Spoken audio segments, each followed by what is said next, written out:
Poor oral health affects overall health in so many ways. A child is unable to concentrate and learn in school and has a diminished opportunity for jobs later on in life because of this. We know that it also can affect their self-esteem when they're unable to smile and enjoy life. Kentucky families need good oral health in order to thrive. And in order for that to happen, we need a state oral health plan. That will allow us to strategically track and analyze data to find out what works and what doesn't work in our state. It will allow us to coordinate all of our efforts and promote prevention and oral health literacy across our state.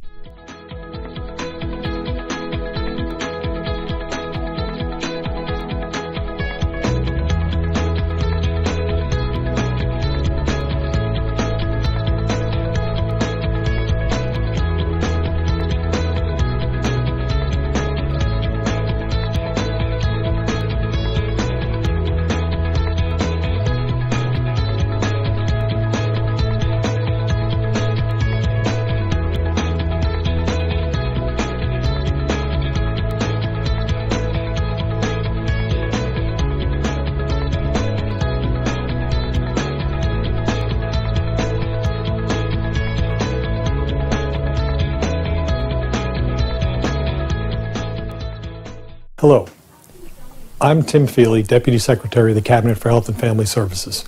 One of the initiatives that the Cabinet will have for the 2017 legislative session is called fictive kin. Fictive kin is when the Cabinet can look at a placement of a child with someone who is well known to the child but is not a blood relative, such as a babysitter or next door neighbor. Currently under the statute, the Cabinet can only place a child with a blood relative or someone has been through foster care training. And that training takes a period of time. So we're going to be asking the legislature to amend the statute to allow us to do an emergency placement of a child with a quote-unquote fictive kin, someone who the child would be safe with, who's known to the child, and it keeps the child closer to his school, his friends, and his roots while we work to reunite the child with the family if at all possible.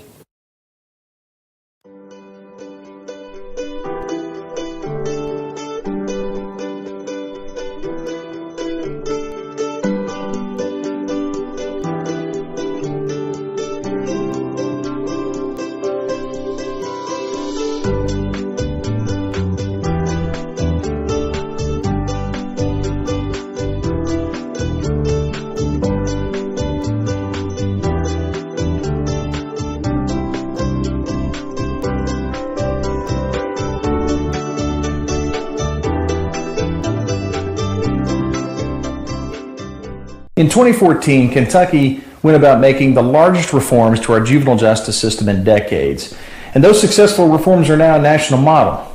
But they've also brought into sharp relief some continuing issues in juvenile justice that need to be addressed. And we expect to take up a couple of those in 2017. One of those is DMC, disproportionate minority contact.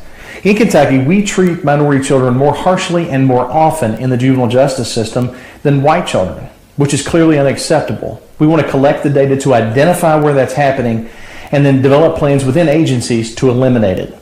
And then the second issue is a minimum age of criminal responsibility. We know that a child's brain is developing. We were all children once. We know that we thought differently about the world when we were 12 than we do when we're 25, 30, and older.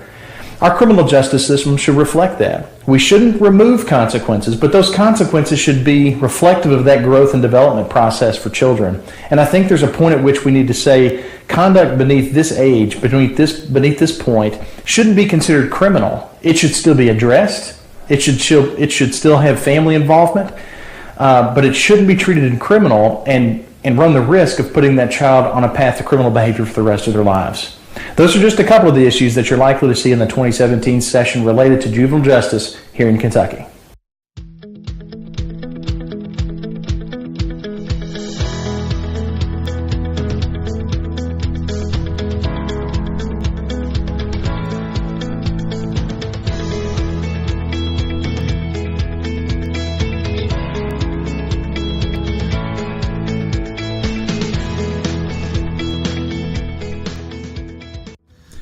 Kids Frankfurt in 2017. What's it going to hold for kids in Kentucky? Success is going to be defined by several elements, certainly thoughtful leadership from our elected leaders in Frankfort. But can I tell you one of the most important elements? It's your voice.